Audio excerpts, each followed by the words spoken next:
thing. You go somewhere because you want to be a friendly lady. A guy smiles at you. Would you smile back? Will you think any responsible lady, you go somewhere and a guy just smiles at you in the blues?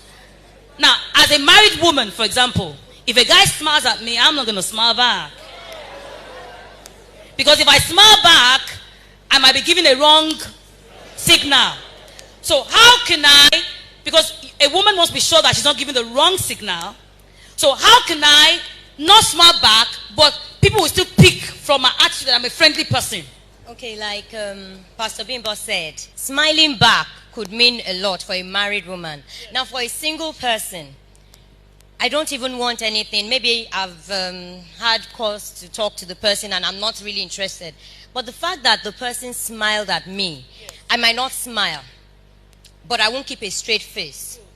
You know, there's a soft look. You can just give a soft look and look away. Yes. You know, when we're doing steps of falling in love, the first thing you said is, the eye to eye. Yes. So your eyes can even talk without smiling in a suggestive way. Okay, so he smiles at me and I just... Okay, I haven't said anything to him and I haven't shown any interest. Now he goes out to be my friend, then we can be friends, and that's as far as it goes. Now, the first point we've picked here is this. The type of person you are goes to a far extent.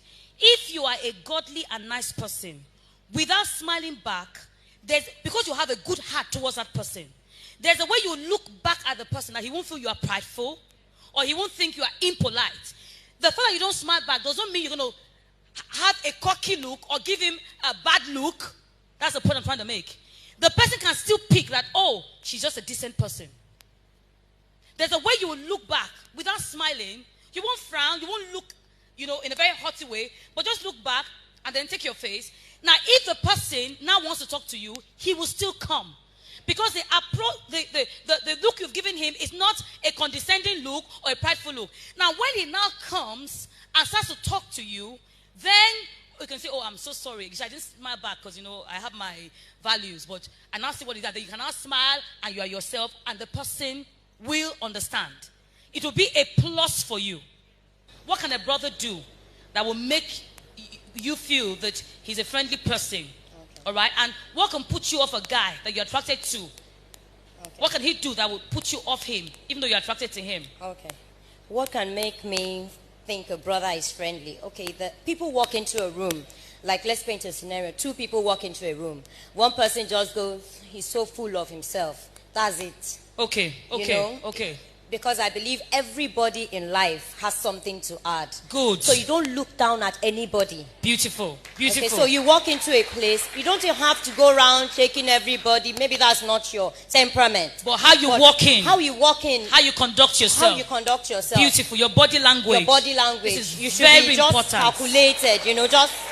Very everybody, important. You're not everywhere, but yet you're sending out the right signals of being friendly. Now, what can make, apart from a prideful look, now some people just don't know how to approach other people. You want to be my friend. Yes. You don't know me from anywhere. And you're at the other end of the room and you're like winking, and I think it's vulgar and I think it's rude. Mm-hmm. We don't have, it's a different case if Pastor Kunle sees me and he says, we have a rapport, yes, to that extent. But you don't know anybody, or you just come and hug people and, it's rude. You're overstepping your boundaries. Beautiful. Now, are we learning some things here? There are boundaries. Now, number one, when you see the way you walk into a place is very important. People are always watching you. How you sit down is very important. Do you know that if somebody comes in now and sits down and crosses his leg, you see, there's a way you can sit down, people think, oh, he's cocky. Straight away, without saying a word. Now, another thing you have to watch is, if, for example, you sit down beside a friend, and the friend does something wrong to you, or says something wrong to you, the way you react to that friend right there in the public is very important. So the truth of the matter is, you must understand you are always being watched by somebody.